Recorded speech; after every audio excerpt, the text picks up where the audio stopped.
I mean, at least I know who this movie's directed by. Steven Spielberg, as Mike joked on Twitter yesterday. Steven Spielberg directing The Funhouse, also released as Carnival of Terror. Jesus Christ, good Lord. You know, sometimes, Mark, I don't question why we watch things, but when we're talking about something like this, I am at a loss for words. Well, it kind of sounds like maybe you liked it even less than I did. Well, maybe. We'll see. So on this episode of the Kulturecast, I'm joined by my good friend, Mr. Mark Begley of the Wake Up Heavy podcast. Hello.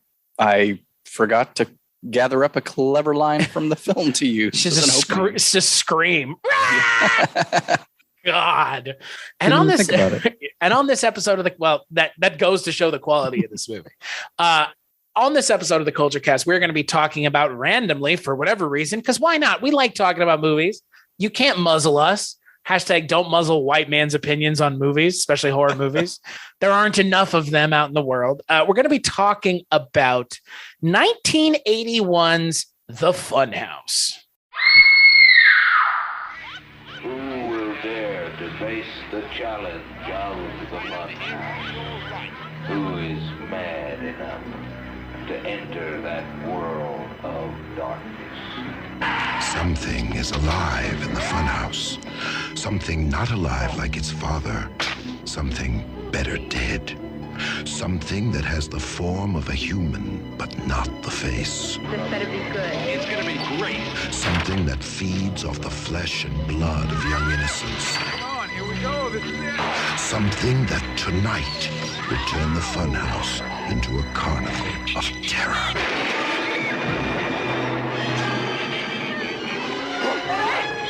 I don't know what that thing is. We're gonna try to kill it. I just want to get the hell out of here.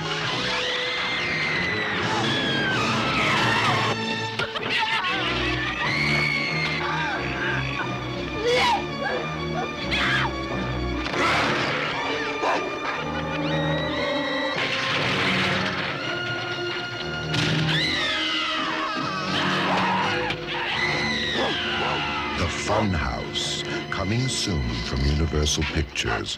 The Funhouse. It's a carnival of terror from Tobe Hooper, the director who terrified you with the Texas Chainsaw Massacre. So The Funhouse is, like I mentioned, written by Larry Block, directed by Tobe Hooper, and it stars a lot of people. Elizabeth Berridge, Cooper Huckabee, Miles Chapin, who I saw earlier this year in Bless the Beast and Children, of all things. And it is a movie about four friends who go to a carnival that has a fun house that maybe bad things have been happening in. And by maybe, I mean some people got murdered in the fun house. And they're not supposed to go there, and they do. And wouldn't you know it, Mark, there's a monster. History repeats itself. Yes, wouldn't you know it, history repeats itself, and there is a monster. And boy, isn't there. This is going to be interesting. So, Mark, tell me about the first time you saw Tobe Hooper's The Funhouse. It had to have been within the last, now that it's 2022, sometime within the last 8 years, probably. I saw it for the first time. This was not a movie I rented when I was young. I remember the video cover, and it's kind of cool, so I don't know why I avoided it. Which video cover? The one with the clown coming out of the Jack in the Box? The one with the clown, and I'm sure at some point they probably had one that said from the director of Poltergeist, because this came out just the year prior, and the video for it probably came out when Poltergeist was in theaters. Or came out the year prior. Feels like it came out a decade early. Yes, it does. That was one of the points I was going to make. It feels like a 70s film. In tone and early 70s tone and tone. Yeah. But I watched it. I didn't care for it the first time I watched it. And then I watched it a second time, sometime within the last 4 or 5 years. And I feel like I enjoyed it more that time. And watching it yesterday, I went back more to the first time I watched it and thought, yeah, I'm not really sure I like this one that much. I had never seen this before. I can't say I'm a fan of Tobe Hooper's work, because that would be all of two things other than this. one of those things, I guess 3 things, but one of them is technically just the second film in a series of those films. Those films being Texas Chainsaw 1, Texas Chainsaw 2, and Poltergeist, this being now the 4th Tobe Hooper film that I have seen. And yeah, no, I'm with you. This movie is not good. This movie has a lot of problems.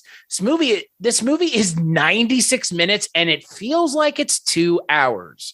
The climax of the film goes on for it almost, if I didn't know any better, I would think that this was a parody film, a satire. Like it pushes on that at times, especially with the way the film ends, where it takes literally him being crushed to death to die. He being Gunther Tweebent, is that the name of the character? Yeah, Gunther. They never say his name, but that's what Wikipedia and IMDb say. But my God, what a character design by Rick Baker. Well, I mean, it looks like a Rick Baker character. It looks like a hairless. You know what it looks like? Because I know you're a fan of this movie. It looks like a hairless version of the creatures from American Werewolf in London. You know, the little Nazi werewolves that break into the house. It looks just like those. That's true. I hadn't even made that connection because the thing. Yeah, they don't show his face a whole lot. But unfortunately, it's the funniest thing in this movie. That's a very good point. You know, your comment also done by Rick Baker, by the way. Obviously. Right. Your comment about the Tobe Hooper. I always say Tobe. I don't know why. I know you're the only one who does. I kind of like Tobe Hooper. Tobe. I don't know. Maybe I heard somebody say it that way. Famed auteur Tobe Hooper. But I'm looking if he'd made movies not like this movie, he might have been called Tobe Hooper. Well, for me, I've seen quite a bit more. Texas Chainsaw Massacre. I've seen Eaten Alive, Salem's Lot, the TV series, this, Poltergeist, obviously. I can't remember if I've seen Venom, Life Force, Invaders from Mars, Texas Chainsaw 2, which I am not a fan of. Right, which is weird. It's weird. Well, it's weird because you and I sync up on a lot of our opinions on things. And that is, I think, it's weird because that is a film that is, I think, widely regarded as a good movie. Oh yeah, a lot of people love it. It's that horror comedy mix that which I don't totally get. You are like the most averse to that of anyone I know, which is why I completely get it. And it's because of movies like Texas Chainsaw 2. I feel like it's not so much horror comedy. I think when they're taking the piss, that's what it feels like to me with this. Like, oh, I've got free reign. And I don't remember when this came up. It's the same thing with Gremlins 2. Oh, wait, do you not like Gremlins 2? I feel like they're making fun of the people who like the original. And that's what I take from it. I'm not saying you could argue that with Gremlins 2 because they're taking all of those, not just the errors, but the whole myth of the gremlin and kind of saying, this is all the stuff you like. Well, fuck you. It's all stupid. And we're just going to go crazy. And that's sort of how I feel Texas Chainsaw 2 is as well. That's just me. You don't like Gremlins 2? No. Oh my God. I don't know, man. That's a harder. Ooh, that's a hill. See, for me, that's a hill worth dying on. I don't know. For me, I love that movie. Like, and a lot of people do. A lot of people like that more than the first one, and it's that tone. You know what I will say? I think comparing Gremlins 1, like, why are we even comparing them? Why? You know what I mean? Like, Texas Chainsaw Massacre 2 is a different movie than the first one. Yeah. So much so that it's like alien. Like, we should be viewing Gremlins and Gremlins 2. I wish it had been Gremlin and Gremlins. That's what it would be now. We should be viewing Gremlins and Gremlins 2 and Texas Chainsaw and Texas Chainsaw 2 like Alien and Aliens. They're completely different movies. Totally. Oh, yeah. Like, tonally, like Terminator 1 and Terminator 2. Terminator 2 is not scary. Terminator 1 is pretty goddamn scary. And Aliens is not scary. Alien 1 is a horror movie. I don't mind that switch. It's just that horror comedy thing doesn't generally work for me. I talk about this a lot on my show, and it's come up, I think, in other things that I've done. I say that, but there are a number that I really enjoy. But it's a harder sell for me if it's going to be a mix of those two. So what of those kinds of movies do you like? If we're something on this like topic. Tucker and Dale versus Evil. Okay, that's a good one. Kind of I'm trying that's to think more of the popular list. now than it used to be, that movie. There were a couple of more recent, like The Shaun of the Babysitter, Dead, right? Shaun of the Dead. I enjoy a lot, That's kind of like the pinnacle, right? and that's almost straight comedy to me. I mean, I like Shaun of the Dead, but for me, it has diminished in its value since it came out. Like, I loved it when I first saw it, but now it's like, it's good, but I like The World's End better. I like Hot Fuzz better. I think Shaun of the Dead's a good movie. It's not my favorite of those anymore, but it's still a good movie. yeah, I don't know. I don't.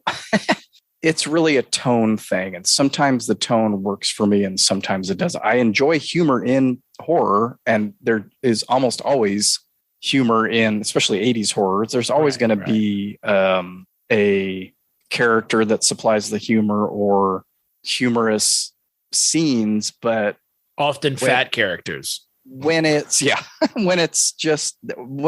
that's what you're doing. I don't know. It just doesn't work for me very often. How do you feel And about that's not something really like Dead Alive? Yeah, Dead Alive, or even, Bad Taste, which I love. I haven't seen Dead Alive in a very long time. But The Frighteners I do not like for that exact reason. Not surprising. Because I think the humor in that kills the horror. When that happens to me, and again, it's particular to me. I'm not saying that someone else will watch Texas Chainsaw Massacre 2 and think, oh, the humor is killing the horror for me. For me, it does. For other people, it might not. Same with Gremlins 2, although I think it's a stretch calling that horror anyway.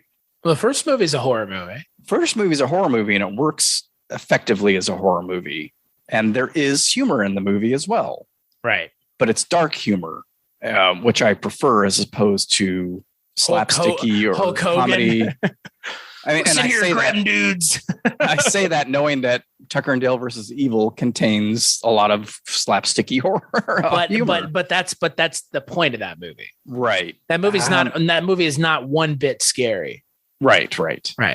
I think it's when it's trying to be scary and funny where it's the problem. You can have a horror movie that's just a comedy where horrible things are happening and people are getting chopped up and bitten by zombies and shit, but don't try to be scary. It's kind of hard to do both.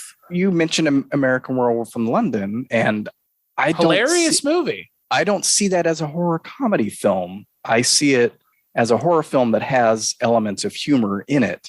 A lot of surrealist comedy and like absurdist comedy in that movie. Yeah, and character. Yeah, obviously Jack. Every time he shows up, it's funny, but it's also fucked up. It's not horrifying, but it's fucked up.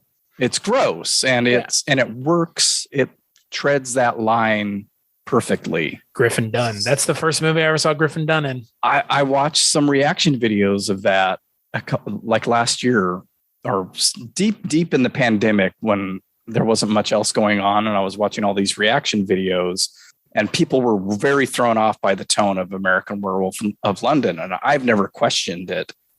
It weaves in and out, easily and perfectly to me. I mean, even Rosemary's Baby. There's humor in that.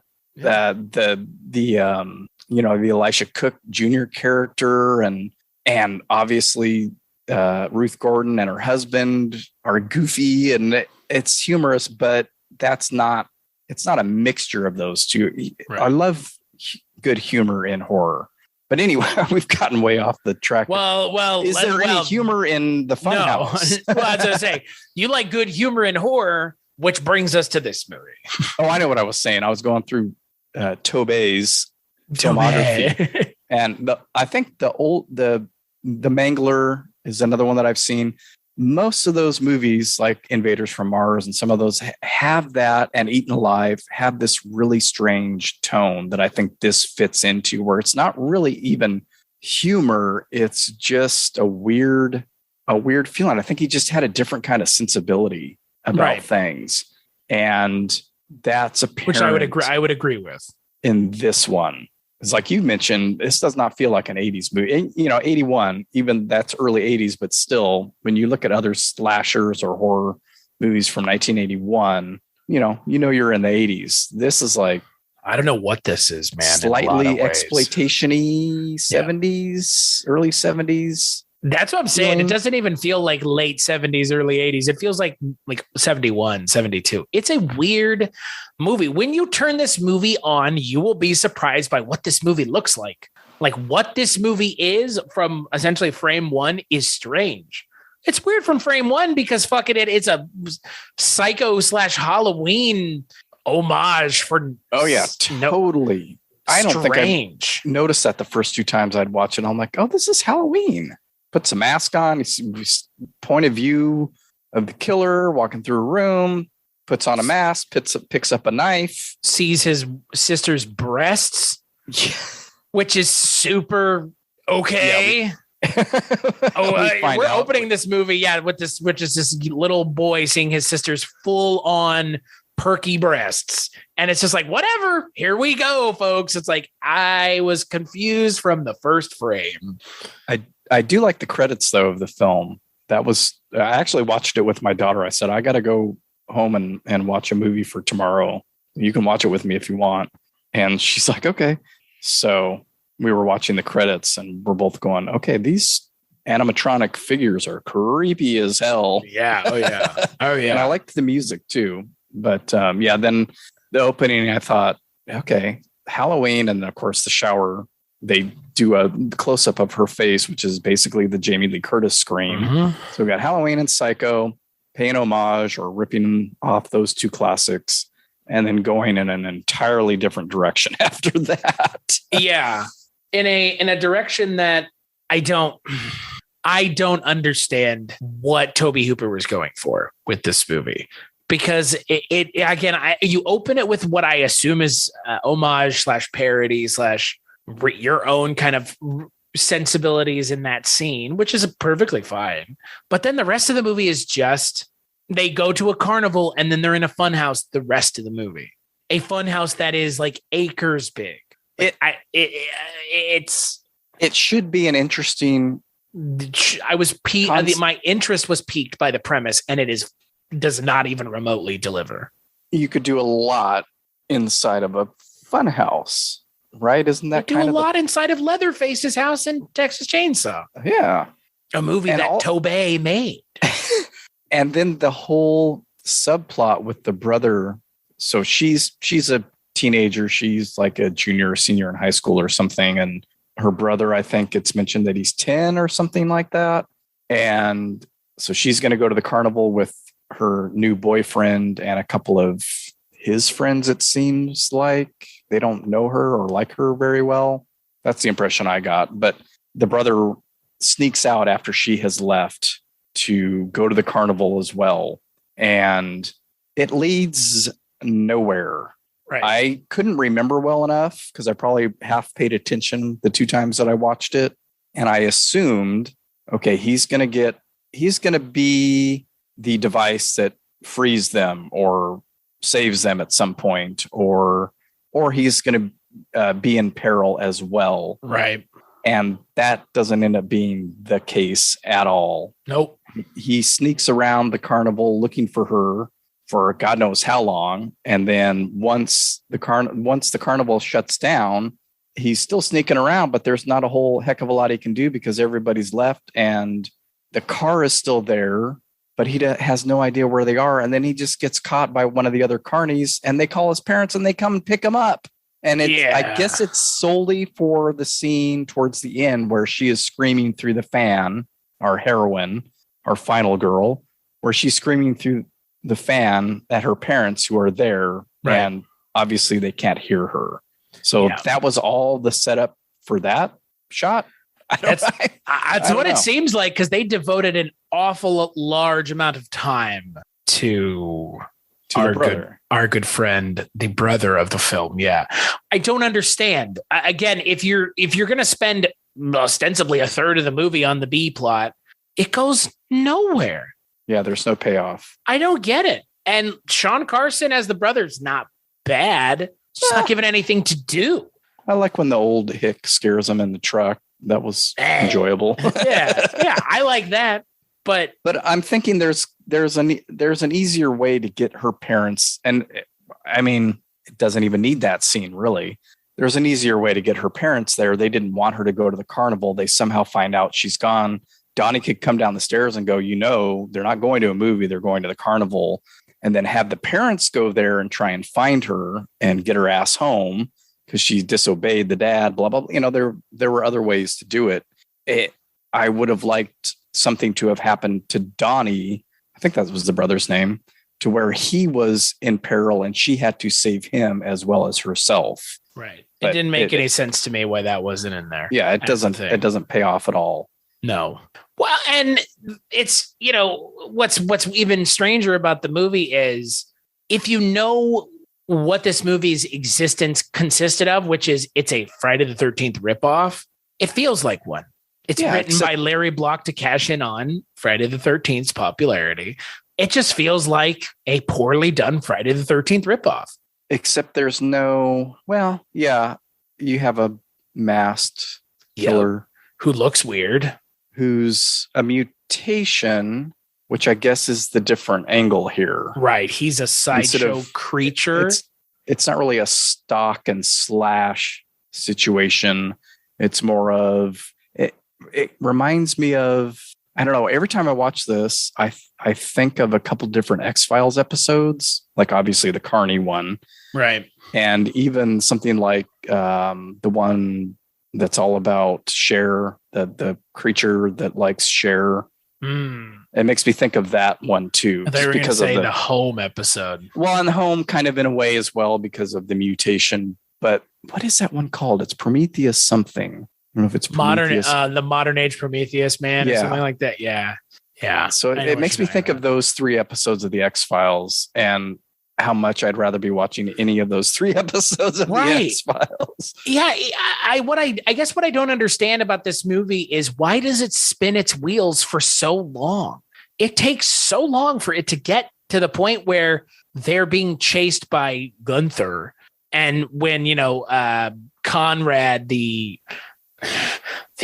carnival barker is played by Kevin Conway. He's chasing after him too, but he's also kind of mobilized Gunther into being a killer for whatever reason. Right. And that stuff is all a little muddied for me as well. Like, because I assumed that he set up the tryst between the Sylvia Miles character, the Madame Vina, and Gunther to the most uncomfortable scene in the movie when she is going to have sex with him for money. Right. And I figured, the dad set this up because, they're all a part of this thing. And this is the only way this kid, I say kid, is ever going to have sexual relations. I don't remember that scene being that weird before. She basically jerks him off. And I was like, oh my God, I never noticed that's what was going on. God, okay. Luckily, my daughter wasn't really paying attention to the movie at that point. I was like, I don't think she understands what's going on right now. The monster's having a good time before he makes everybody else have a really bad time. And I was like, oh, this is yucky. And then, of course, because of his premature ejaculation, he gets angry and kills her. And that's what sets everything off, along with that jackass stealing their money. Miles Chapin. Yeah. He was in something I saw recently, too, and I couldn't remember what it was, but I recognized his face. But he's pretty good. I really hated the boyfriend, though.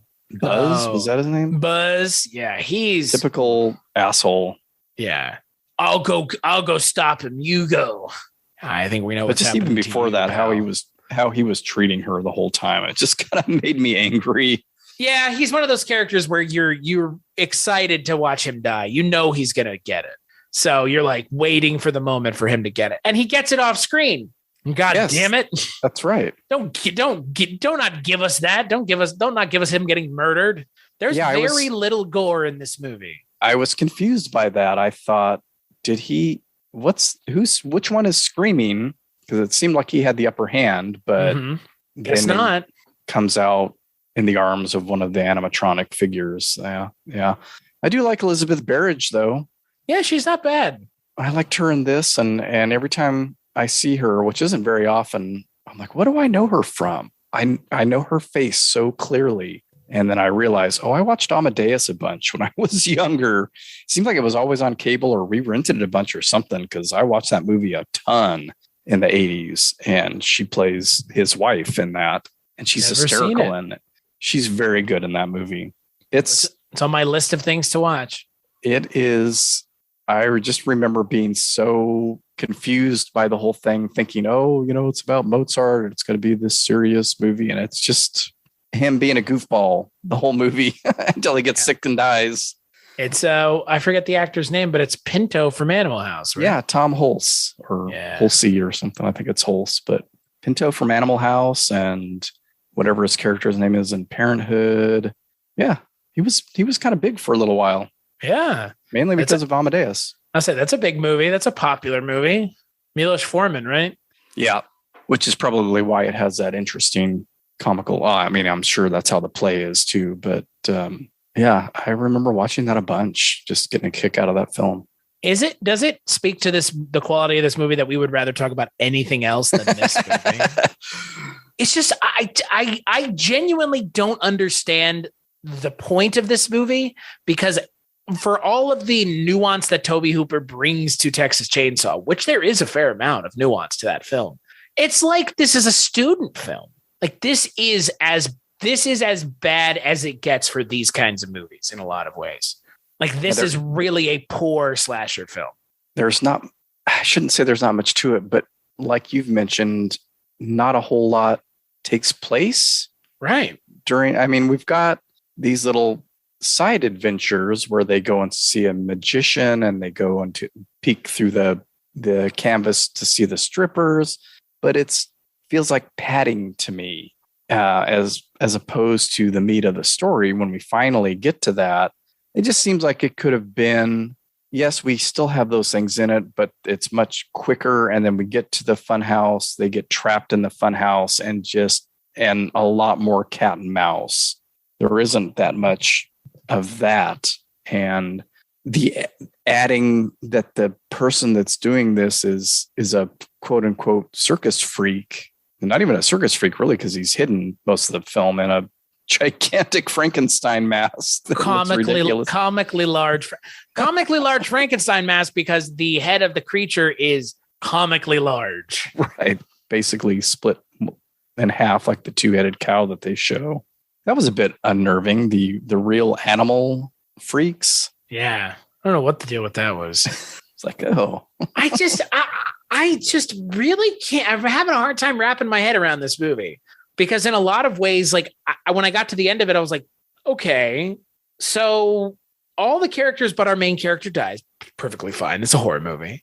The brother is not involved in the climax at all, but given a third of the movie. And what was the point of all of this though? Like, be careful what you wish for. Don't go places you shouldn't go. Horror movies tend to have something to say, and this movie didn't have anything to say. Yeah, I think it's don't go places you shouldn't go. That's the through line. Dad says he doesn't want her going to the carnival. Right. Because 2 girls had been killed in some other city. Right. At the same carnival. They go, yeah. And also they go into the ride when it's shutting down. So you're not supposed to go there. They see things they're not supposed to see. They go into a room, steal money. They're doing a bunch of stuff that they're not supposed to do. It's not. So how are they the heroes of the movie is what I'm getting. Yeah, right. Well, that's the thing. My point is what's the point of this movie? Because the good guys seem like bad guys. They seem like the villains of the movie. Well, that's what everybody says they're doing in Texas Chainsaw Massacre as well. We've talked about that before and how I disagree with that notion. But yeah, I guess is it a morality tale? Kids these days. Kids, that's the Gunther. My favorite part of the whole movie is when Conrad is like, go get him. Hit yourself or I'll hit you. And he pulls that mask off. I laughed out loud at the reveal. Okay, that's the thing we kind of still haven't talked about. The monster, while it's a good design, is a fucking dumb design. It looks really dumb. Like it looks like laughably bad. Like not like bad quality, but like what they're presenting on screen is not scary. It is hilarious to look at. Well, for me, it's confusing because I guess it probably would be a harder sell if it was more of a realistic deformity, because he looks like a monster. He is a monster. That's why I was saying like it looks hilarious because he doesn't even resemble a human being. Like this is beyond what I would consider a realistic level of like mutation that someone could live as. Like, how is this person actually? I'm not like cinema sensing or anything, but like, how are you actually alive? Everything wrong with the Funhouse in 15 minutes. Everything is wrong with it. But like, how are you alive? I think it would be a lot more disturbing if it was a realistic deformity, but they maybe didn't want to go that route because it's insensitive. But I think you could do it right with the right tone. Right. And have someone, because obviously someone with a severe facial deformity would, especially at that time, be ostracized. Right. Of course. Makes perfect sense at the time. I understand. Like, but to have it be a monster, it's basically a monster. It's a monster. It's not is kind of. My daughter's eyes just like went round as saucers when he pulled his mask off. It's the funniest part of the movie. It's funny. Like, it's hilarious. The reveal is insane. He is a monster. He's a dude in a monster mask is what it is. Yeah, you kind of lose sympathy for the character at that point, or at least I feel like I do. Like, oh, he's a monster. Right. Like a literal monster. The nuance from the character is gone the moment the Frankenstein mask comes off. Yeah. There was a slight level of nuance to the character beforehand. Like you said, you kind of feel sorry for him with the whole Madame Xena thing. I mean, he kills her, but you kind of feel bad for him because he's ostracized. He's not being treated very well by Conrad. But then, he's just a literal monster. who has to be killed like a monster. It takes like 8 million things to kill him. Right. Yeah. It's plays into the worst tropes of this genre. It just plays into every single trope you could imagine. It feels a little bit like his film Eaten Alive, which was the film after Texas Chainsaw. It has that strange tone. That's a trippy movie. You should watch it sometime. It probably won't top your Tobe Hooper list of films either, but have you seen Motel Hell? Okay, it's similar to that. I mean, it's similar to Texas Chainsaw. It's people getting trapped in like a hotel or something in the swamp, but it's all set bound. Nothing is on location. It was just a set that's created. So it's got this weird Giallo-esque lighting. There's lots of greens and reds. And so it has this interesting look to it. But again, there's something about his sensibilities and tone that doesn't quite work for me, that I can see people hooking on to, like, oh, this is the Tobe Hooper touch, and like, just like for the reasons that I like something like Tourist Trap, which is again similar to all these films. It's young kids in their 20s going where they shouldn't go, right, and getting stalked by a creepy person in a mask. I mean, that's Texas Chainsaw. Well, it's also Tourist Trap, right, which I enjoy 10 times more than Texas Chainsaw, even the original, which I really like. But I can see people watching that movie and going, oh, this is weird. This has a weird tone. This doesn't make any sense. And that's how I feel about a lot of Tobe Hooper's movies. Even something like Life Force has there's just something off about him to me that doesn't quite hit my pleasure receptors the same way or something. I don't know what it is. I can't really explain what's missing from his movies. But something is missing. And something's definitely missing. Yeah, something's definitely missing in this one. Well, and again, this isn't Tobe Hooper's script, so I wonder what the script is missing. Because again, Tobe Hooper can't do much with a bad script. That is kind of I think Texas Chainsaw Massacre is probably Tobe Hooper's best film in a lot of ways. It's also one of like 3 films that he wrote himself. So maybe that lends credence to why it is the case. I know he worked with Dan O'Bannon on 2 of the movies you're talking about. Life Force and Invaders from Mars are both Dan O'Bannon stories, which piques my interest because I'm a huge Dan O'Bannon fan. Yeah, that's a whole other can of worms for me. What, Dan O'Bannon? Yeah. There's a lot of stuff of his I like, and there's a lot of stuff I don't, and it's kind of for the same reasons that they're those kids. They're the ones that grew up on EC Comics and things like that had a real black humor. But I think it's just how they translate it. Dan O'Bannon, plus Dan O'Bannon's just a weird, practically everything, I think, except maybe for the Hodorowski Dune documentary, he comes off as and I know he was sick and in a lot of pain for a lot of his life, but he comes off as this curmudgeonly man who every time, with every script he wrote, he seemed to be so angry at the changes that were made. Like Alien, my script was so much better. I mean, to be fair, they did try to take Alien away from Ron Shusett and Dan O'Bannon. Right. And then Giler and Hill tried to take it away completely. That's maybe the only one where I give him a pass. Everything else, I agree with you. But if you're a script writer and you haven't gotten to the point in your life where you realize that these things, once the script is sold and out of your hands, it's like you need to learn how to say goodbye. Right, I agree. Because tons of people are going to get their hands in on this. So for me, it's one of my favorite movies is Dead and Buried. One of my earliest episodes I did on that movie. I used to watch it all the time. It's a Dan O'Bannon, Ronald Shusett script. Dan O'Bannon wanted his name removed because, he said that they changed it so much that basically none of what he wrote was in there. That didn't happen, but it's just, every time I read a story about something he was involved with, he's pissed off that they changed something. He's pissed off that this came out differently. He's been involved in a lot of things that I really like. And I always wonder to myself, well, how much of it was his? Because it seems like, according to him, everything's been changed to where it doesn't even resemble what he wrote. But let's talk about something Return of the Living Dead, my favorite zombie movie. Written and directed by Dan O'Bannon. And I have grown to enjoy it more, but it would never even enter like a top 20 list for me. Really? And again, it's because of that.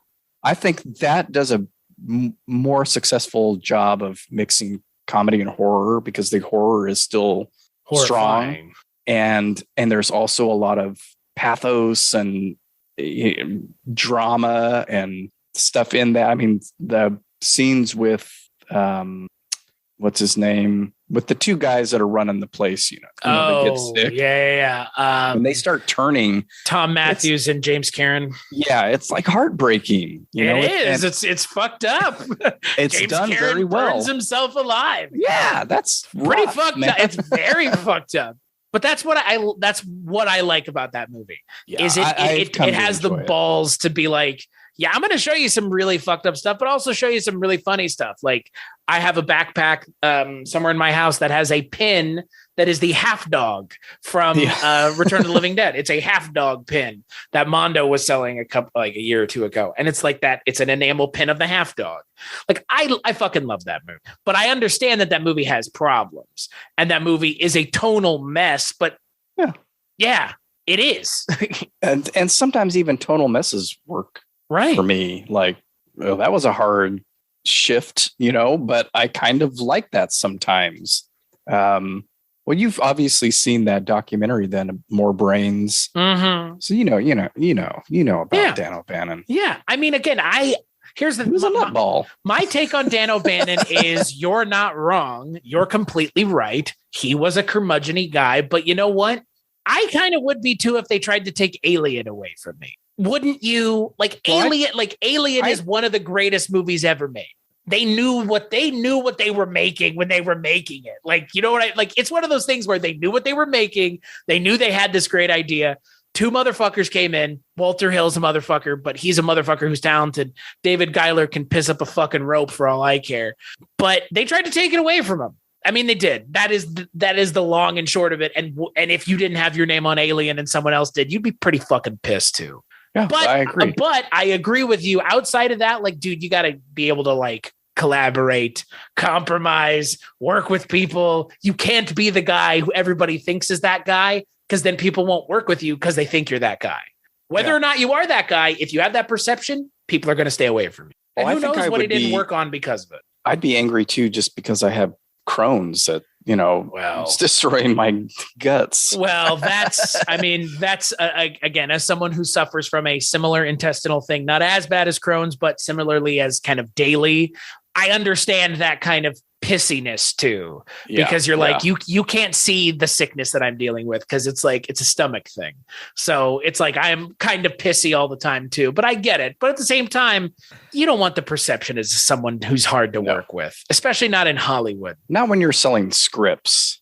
Yeah. Not when you're not Johnny Depp, you're Dan O'Bannon. Like you need to be careful about kind of how far you flex your muscles, about your self-importance, I guess. I don't know. Yeah, I think the self-importance is the thing that always kind of rears its head when I see stuff about him. Like I said, I really like a lot of the stuff that he's been involved in, and he should be celebrated because he had his fingers in a lot of different interesting properties over the years. Whether much of what he wrote ended up on the screen or not, and that's why I'd be real curious to find out what exactly of his was in Dead and Buried, because I fucking love that movie.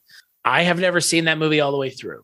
Yeah, it's a weird one. It's a weird movie, but it caught my attention as a kid, and I still watch it. I see its problems now more these days, and it was going to be a horror comedy film. They wanted to film it as a black comedy. Well, I shouldn't say horror comedy, but as a black comedy. And I'm kind of glad they didn't, but it would be interesting to see that.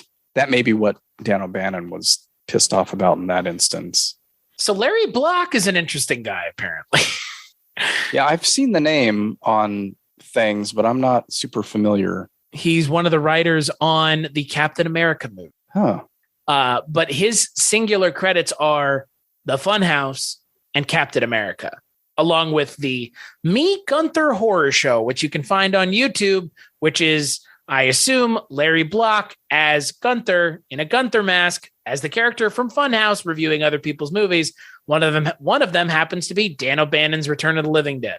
Oh, you know who I'm thinking of? I'm not thinking of Larry Block. I'm thinking of the guy that wrote Psycho. It's not even spelled the same way. Robert Block? Yeah, B-L-O-C-H. Yeah. Well, I will tell you that I understand why there have not been a whole lot of things out from Larry Block since this movie. Yeah, it's not a narratively interesting film. I honestly think the problems with this movie are, outside of, honestly, I think it's the script. What have we complained about? What have we talked about, analyzed with this movie that hasn't really just boiled down to the plot? Yeah, no, I agree. I think it's a little too, it's padded for one thing. Oh my God. The whole brother stuff is right. Cut that out completely. And you've lost 20 minutes. Now you're sub hour 30. And that's the thing that I kept going, what? I couldn't remember what happens with the kid. He's got to get captured by the creature at some point. No, that never happens. And then he never wakes even up interacts with them. Right. And that's why I was like, well, that seemed really pointless then, other than that shot of her screaming through the fan, which you could have her do at anybody in the carnival. Mm-hmm. That was still there. I mean, there were obviously other carnies still breaking down the carnival at that point, right? To get out of there and get to the next town. Yeah, I don't know. It's the premise on paper sounds better than it is in execution. You could have so much stuff go on in a carnival. That is.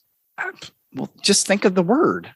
When you hear the word carnival, you think of all kinds of exciting stuff, rides, sideshows. But it is called the Funhouse. Right. Which is what people who like this movie will say.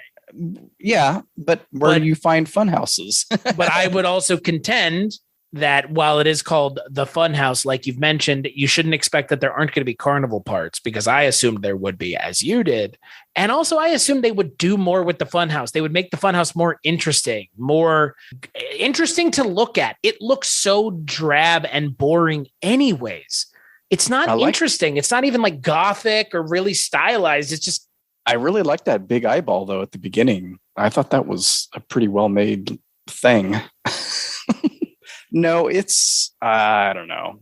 It's another one of those movies that I know has its audience, and you just kind of wonder, what is it? Not to second guess anybody's taste, but it's like, I wonder what it is that people latch on to with this. Elizabeth Berridge's boobs, which you get to see a handful of times in the film. I don't know. The creature design, I guess. I don't know. Well, Larry Block is also one of those guys that doesn't, let me put it this way. If I had reached out to Larry Block to interview him for the show, he probably would have done it willingly, even if we have a bad opinion about the movie. He's one of those kinds of people. I mean, that's fair. Yeah. Hey, you know what? Good on him for getting a movie made. It's a Tobe Hooper movie. Great. Outside of that, Tobe. Outside of that, everything else, there are better movies that are like this. That's the problem, honestly, isn't it? Like anymore, like you've got to justify your existence to me and then justify me wanting to watch you again. If you want to see a good carnival movie, watch Malatesta's Carnival of Terror with Hervé Villechaize. It's fucking weird. See, I'd watch really low budget. It's one of those regional films that just has a weird feel about it. I'm a huge fan of Tattoo, and Fantasy Island. I probably got the name wrong. Or Villechaize. No, that's his name. No. I know it's Malatesta. Yeah. Oh, Malatesta's Carnival of Blood. Sorry, not Carnival. Wow. Made in 1973, which is what this movie feels like. Right. It was made in. And you know what? I really wonder if this movie had been made earlier and leaned into some of those things more, if it would have been a better movie. Yeah, it probably would have been a little bit more interesting. Grime it up a little bit. Right. Do something, please. Because they didn't do anything. It's not slick, because Poltergeist is a pretty slick movie. This movie is not, but it's also not grimy, and it's not filled with atmosphere because you've decided to make it like a carnival in the middle of nowhere.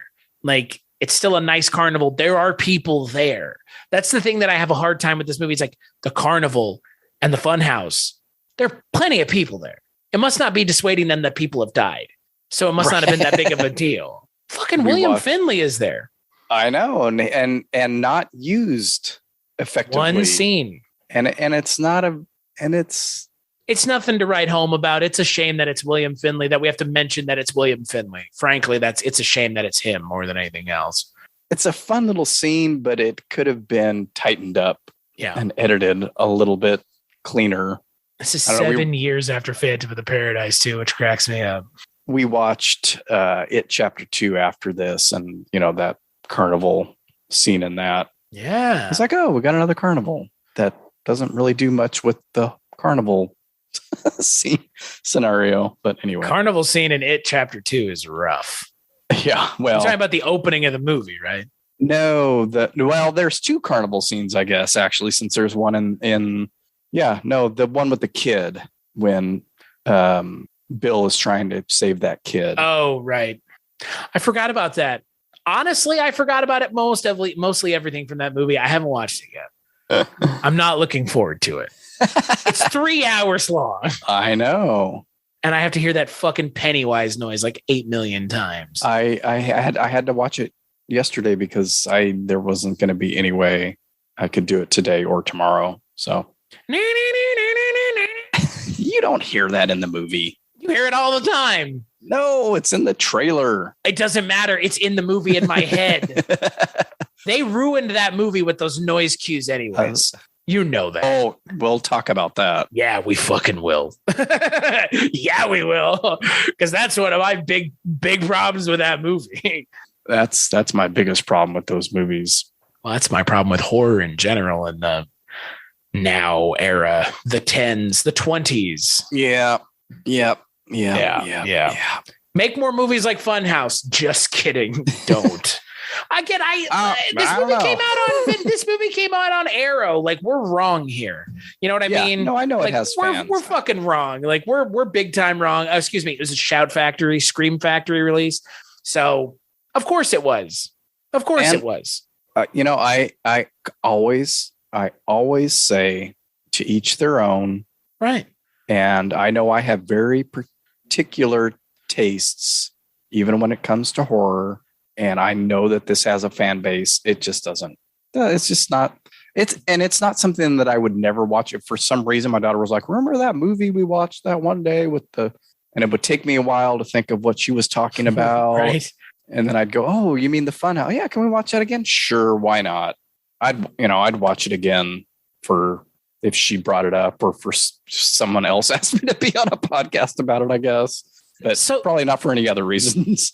So did you hear kind of the weird part about the novelization of the book, of the movie? I read that, that Dean Koontz, under a pseudonym, had written a novelization, fleshed out the backstories of that's what you do with a novelization, and that it came out prior to the movie coming out because it was held up, and so people thought it was a blah, blah, blah.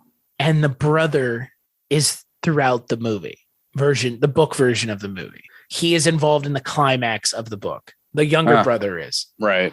So I don't know what happened then, because whatever, if Dean Koontz's book is better, it might be because Dean Koontz did a good job, or because they carved up Larry Block's script. True. Yeah. Yeah. I don't know which one, but there is a version of the story where the brother, Joey and Amy, end up together in the basement of the Funhouse, and they fight Gunther and kill him down there. That makes more sense. Right. And like that movie, that's the movie I was expecting. That's the movie that the book apparently is. That sounds immediately more interesting. Right. And that's what I kept thinking, like, oh, he's going to get captured first, or he's going to be down there first. And they end up, finding each other inside of the Funhouse at some point and getting out together. Not, oh, some other carny found me, laid me in his bed until my parents got there, and then I went home. Right. Without him mentioning what's her name's here still. The parents don't know. They think she's gone to her friend's house to spend the night. He doesn't tell the parents their car. She actually came here and their car is still here. I saw the car. Right. And tried to get into it. Why wouldn't he tell them that? It's weird. It's weird. The movie is like, it lacks logic, which makes me think it's not entirely Larry Block's fault. Yeah. Maybe this script did get cut up big time. Hey, that makes sense. That's where that was leading, and it didn't go there. And on Scribd right now, for $15 a month, you can get access to all kinds of audiobooks. So this is not an ad, but Funhouse is on there. 8 hours. That's it. Huh. Hey, might be good. I don't know. I mean, if I read it and I come back to you and I say, hey, that movie is not as good as that book, that's a problem. Because I don't know. The book sounds a lot more interesting than the movie. And Dean Koontz is a good horror writer. I mean, he's like the only other one most people know other than Stephen King, which always cracks me up when you go to the used bookstores and you look in the horror section. K. Everything else is unimportant. Literally, like King and Koontz, baby, and nothing else. Yeah, I tried my hand at some Koontz back in the day. I read his Frankenstein book that he did, because he did like a 3-part Frankenstein series, like in New Orleans, and I read the first one. It was pretty good, but I've never read any of his other stuff. I don't know any Dean Koontz anything. I read I'd have to look. I saw Phantoms in my chest where I keep my old books when I was looking for Silence of the Lambs, and I saw Phantoms, and I know I read a couple others as well. He didn't hook me in like Stephen King did, but I enjoyed a couple of his books. Pretty interesting ideas. To quote Jason Mewes, Affleck, you the bomb in Phantoms, yo. That's the only thing I know about Phantoms is that fucking line from Jay and Silent Bob Strike Back. Never seen that. What is that? What is that movie about? That's the second time you've brought that up.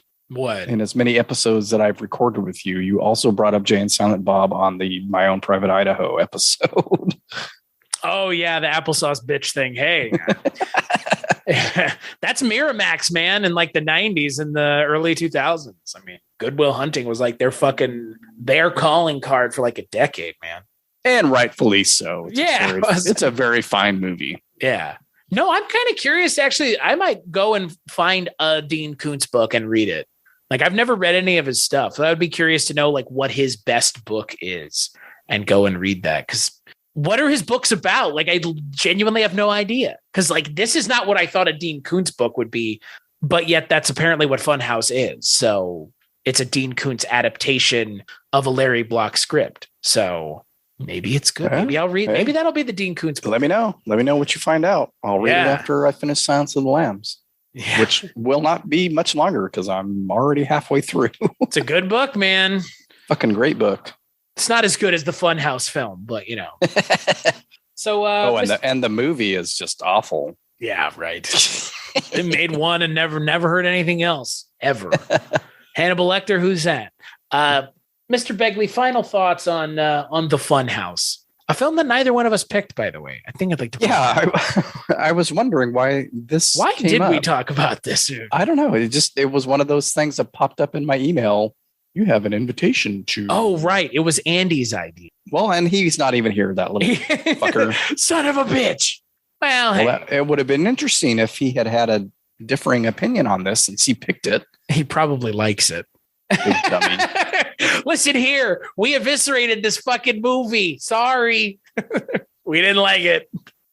Yeah, it's an oddity. It doesn't really fit in with the films that I think of when I think of horror in 1981. So maybe check it out as an oddity. It's a curiosity. Yeah.